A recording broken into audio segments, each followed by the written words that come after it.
একটু অন্যরকম চিকেন করলাম। চিকেন করার জন্যে অল্প একটু চিকেন নিয়ে নিয়েছি, খুবই কম, প্রায় ৩০০-র মতো। আর নিয়ে নিয়েছি পালং শাক, ধনেপাতা, কাঁচা লঙ্কা, টমেটো। তো কাঁচা লঙ্কা, টমেটো, ধনেপাতা সবগুলোকে ভালো করে ধুয়ে একটু পেস্ট করে নিলাম। এরপর পেঁয়াজ, রসুন, আদা বাটা সব কিছু পেস্ট করে নিয়েছি।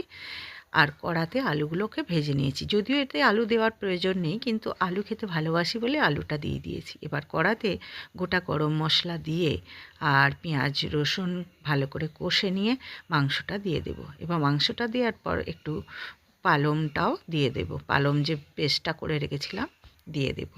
এরপর দিয়ে দেবো চিনি আর একটু নুন দিয়ে ভালোভাবে নাড়তে থাকবো। এতে কোনো লঙ্কা দেব না আর হলুদও দেব না, কারণ আগের থেকেই আমরা কাঁচা লঙ্কা দিয়ে এটাকে পেস্ট করে রেখেছি, আমরা জানি।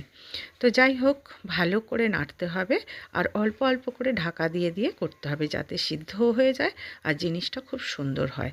আর এটা রুটি, লুচি, পরোটা বা ভাত যে কোনো জিনিস দিয়ে দুর্দান্ত লাগে। চলুন খেয়ে নিই।